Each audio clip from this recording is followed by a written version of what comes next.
When I heard that Tupac died, I was cooking in the restaurant. And tickets were piling up and I'm like, I don't care, fire me. Like, you know what I'm saying? Like, man, that was devastating.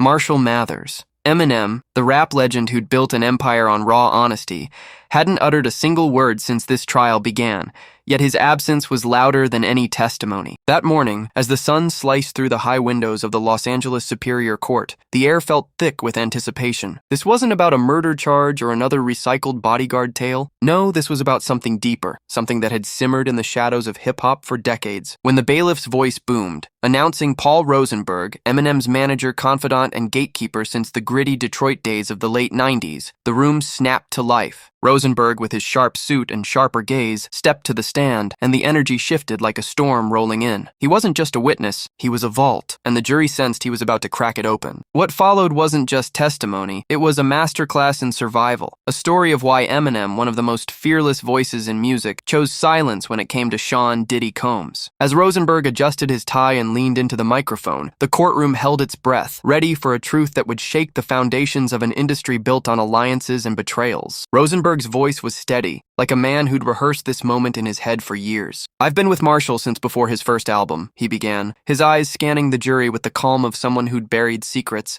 and was finally ready to dig them up. The prosecutor, a woman with a reputation for slicing through lies like a blade, didn't waste time. "Mr. Rosenberg, did Sean Combs ever attempt to work directly with Eminem?" A pause hung in the air, heavy as lead. "Yes," Rosenberg said. "Several times, publicly and privately." The gallery stirred, a ripple of whispers spreading like wildfire. "And Eminem's response?" the prosecutor pressed. Rosenberg's lips tightened, respectful, distant, always distant. The room leaned in, sensing a bombshell. "Why?" she asked. Rosenberg's gaze flicked toward Diddy's table, where Combs sat, expressionless, his eyes locked on some invisible point. "Because Marshall didn't trust him," Rosenberg said, his voice dropping like a gavel. The courtroom erupted in murmurs, and the judge's gavel cracked, demanding order. Rosenberg didn't flinch. "There were whispers early on," he continued. "Too many stories. Artists disappearing, projects shelved, drama that followed Puffy like a shadow. Marshall's philosophy was simple: protect your energy, so we kept our distance." The prosecutor paced, her heels clicking against the polished floor. "Can you elaborate, Mr. Rosenberg?" He leaned forward, his voice colder now, deliberate. "There was a clause in Marshall's contract, something we called the conflict containment clause. It stated that Slim Shady would not perform at any event, show, or private venue affiliated with Sean Combs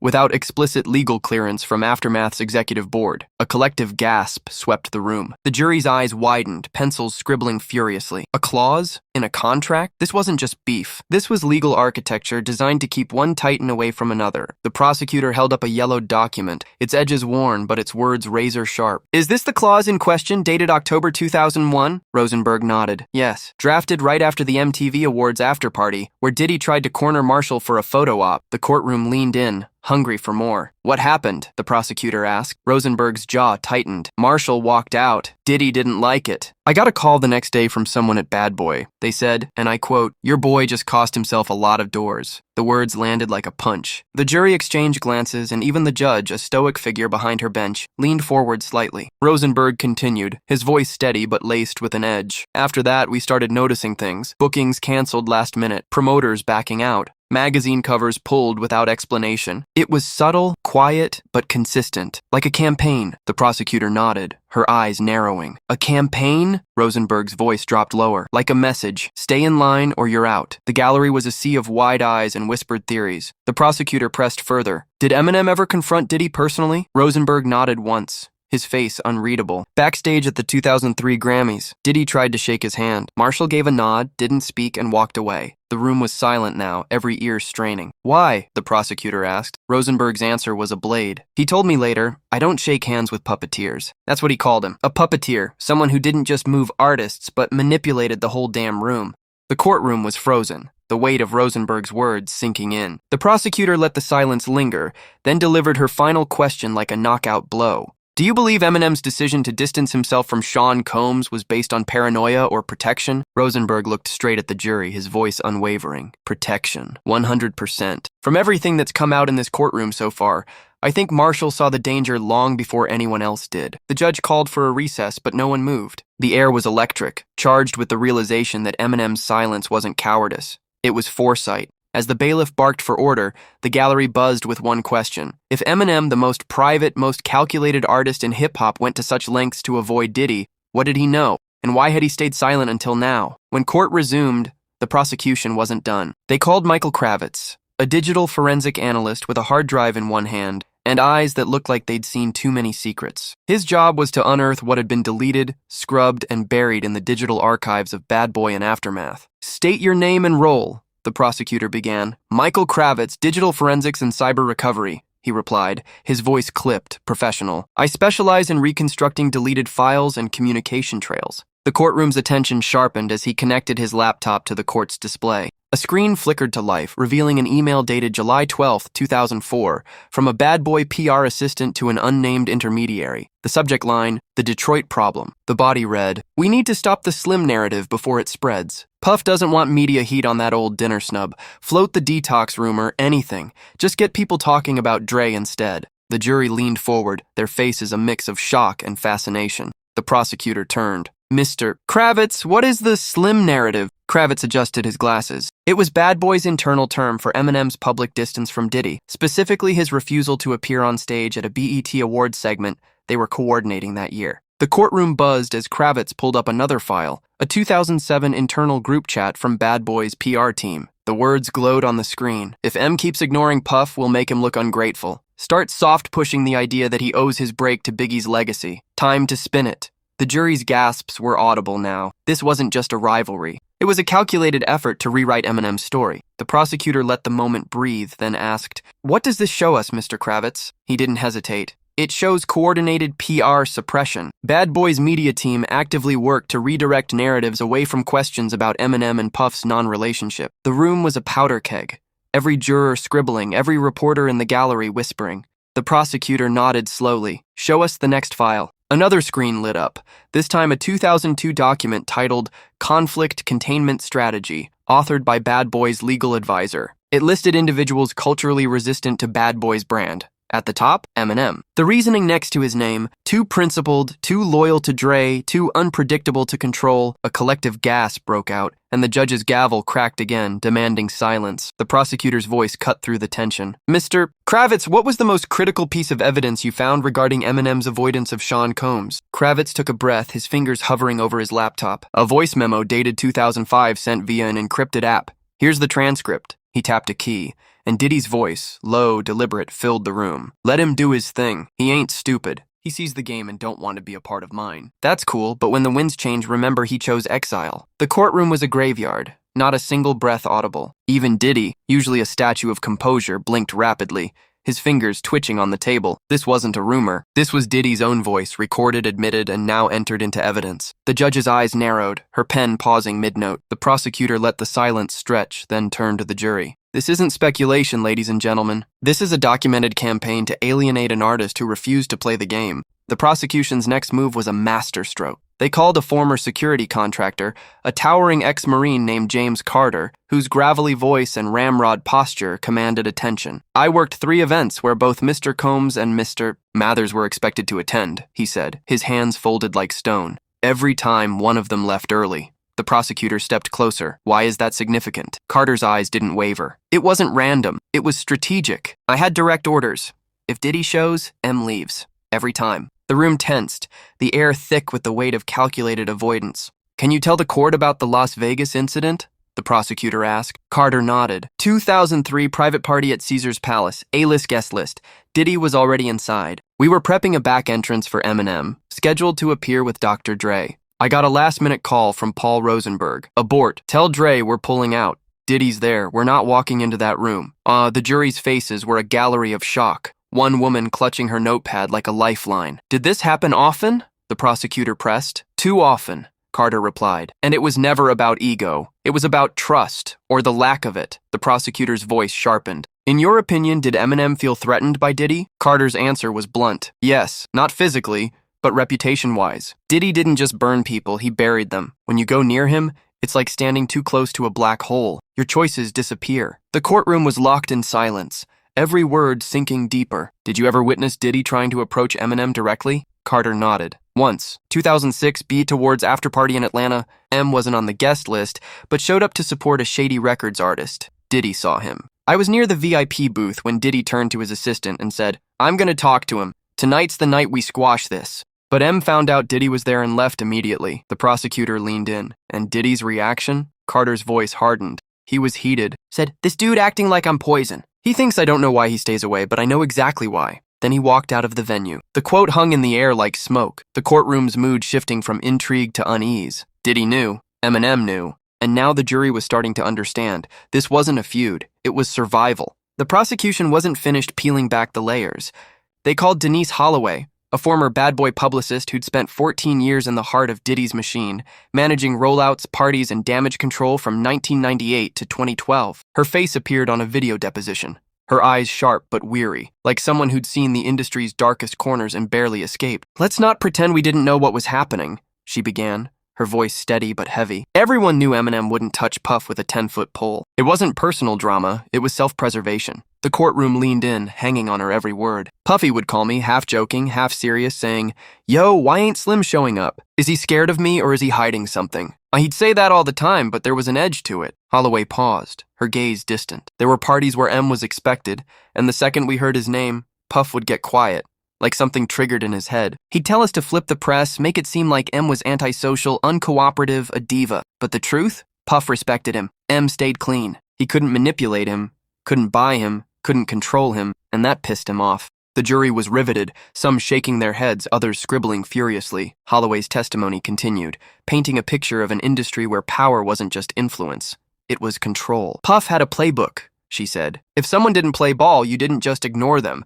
You reshaped the narrative. There was a directive called the Slim Obstacle. It told us to downplay M's relevance, amplify Puff's image as hip-hop's elder statesman, and leak stories suggesting M was difficult, emotionally unstable." The prosecutor projected the document on the screen, its title glaring in bold. The jury's gasps were louder now, a collective realization dawning. "And yet," the prosecutor said, her voice rising, "what happened?" She pointed to a chart showing Eminem's skyrocketing sales, Grammy wins, and cultural dominance through the 2000s, while Diddy's public perception plateaued, his brand fading into tabloid noise. "The only man who refused to bow to Diddy's empire didn't need to fight him," she said. "He just needed to avoid him. And in doing so, he told the world the truth without saying a word." The prosecution's next move was a bombshell that tied the story to a larger empire, Dr. Dre. They submitted a confidential 2000 memo from Aftermath Entertainment, unsealed for the court, its subject line chilling, "Protecting the brand, structural walls between M and Combs." The prosecutor read aloud,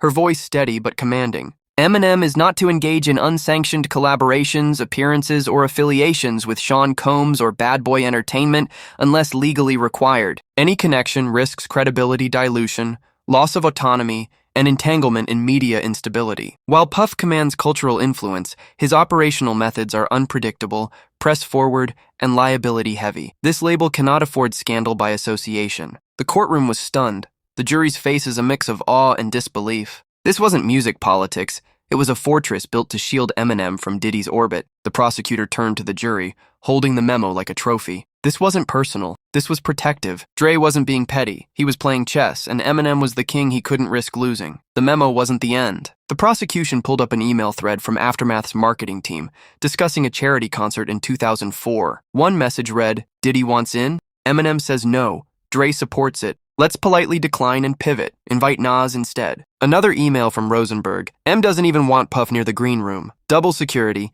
Keep press on a tight leash." The jury's reactions were visceral. Eyebrows raised, lips tightened, one juror shaking their head slowly. The prosecution then called a former Interscope executive, her voice disguised in a video deposition for safety. "Did you ever receive instructions from Eminem's team regarding Sean Combs?" the prosecutor asked. The woman nodded. "Multiple times. M wanted a minimum 500-foot distance at public functions where both might attend. If they were booked at the same event, security needed to know ahead of time. His team paid extra for sweep checks. They never explained why, but the order was clear. Keep Diddy away." The courtroom murmured, the weight of Eminem's caution sinking in. "Did anyone at Interscope question this?" the prosecutor asked. "No one dared," the executive replied. "Dre backed it, and when Dre backs something, it's law."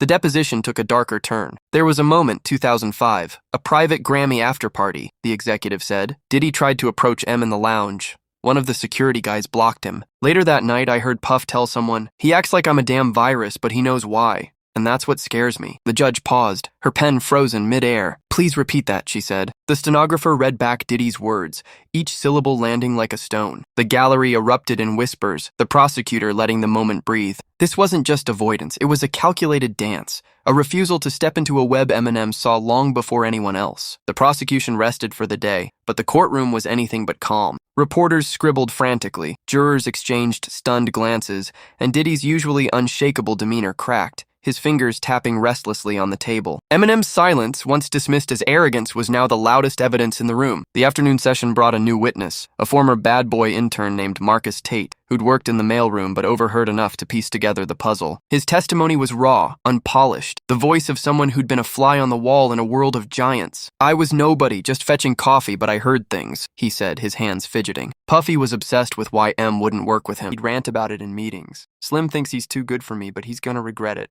They'd talk about planting stories, making it look like M was scared or ungrateful. Tate's voice shook slightly, but his words were clear. "One time, I heard Puff tell his PR guy, if he wants to play ghost, we'll make him invisible." That stuck with me. It wasn't just business, it was personal. The jury leaned forward, their faces a mix of shock and curiosity. Tate's testimony wasn't high level, but it was human, grounding the story in the everyday reality of Bad Boy's inner workings. The prosecution then unveiled a new piece of evidence, a 2008 industry meeting involving executives from Universal, Sony, and Warner. The topic? Artist Safety Protocols. A document from Aftermath's legal team titled Red Zone Personalities named Sean Combs at the top. Under the avoidance section, it read, "Recommend zero association with Puff for artists considered emotionally vulnerable or media exposed. Case precedent, Marshall Mathers." The courtroom was a vacuum, the silence deafening. The judge marked it as State Exhibit 92, her voice betraying a rare hint of emotion. The prosecution turned to the jury, their closing argument a slow burn. "Ladies and gentlemen, you've heard it all. Contract clauses, deleted emails, security protocols, and Diddy's own voice admitting he knew why Eminem stayed away. This wasn't a rivalry. It wasn't an artistic choice. It was a deliberate defense, a refusal to associate with a man whose reputation raised alarms behind every curtain of this industry." The prosecutor paused, her eyes sweeping the room. Marshall Mathers didn't need to say anything because distance speaks volumes.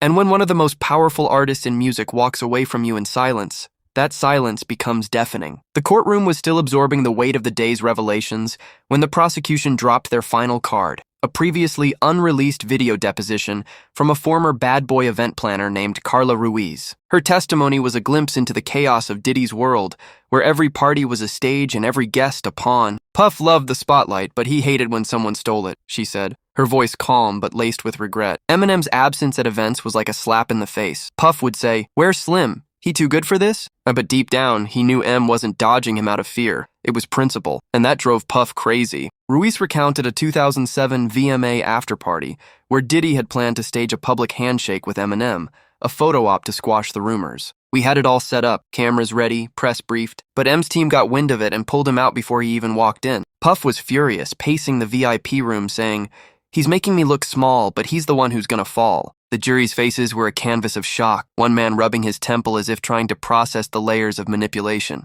Ruiz's testimony added a new dimension. Diddy's need for control wasn't just about Eminem, it was about the narrative of his empire. "Puff built Bad Boy on being the guy everyone wanted to know," she said. But M was the one guy he couldn't touch, and that made him dangerous, because M's silence wasn't just rejection, it was proof you could say no and still win. The prosecution projected a final document, a 2010 Bad Boy internal memo titled Narrative Realignment. It instructed staff to minimize M's cultural footprint in Puff's orbit and amplify alternative voices to dilute his influence. The jury was visibly shaken, their notebooks filled with frantic scribbles. The prosecutor stepped forward, her voice a quiet fire. This wasn't about music. This was about power. And Eminem, by choosing silence, took that power away from Diddy without ever raising his voice. As the day ended, the courtroom was a cauldron of whispers and theories. Reporters darted for the exits, phones already buzzing with headlines. The jury filed out, their faces heavy with the weight of what they'd heard. Eminem, without stepping foot in the room, had become the trial's North Star, his absence a testament to a truth he'd seen long before anyone else. The prosecution's case wasn't just about Diddy's crimes. It was about an industry where influence was a weapon, and survival meant knowing when to walk away. Eminem's silence, once a mystery, was now a beacon, illuminating a world where one man's refusal to play the game changed the rules for everyone. As the judge adjourned, the question lingered, burning in every mind. What did Marshall Mathers know, and how did he see the storm coming when the rest of the world was still dancing in the rain?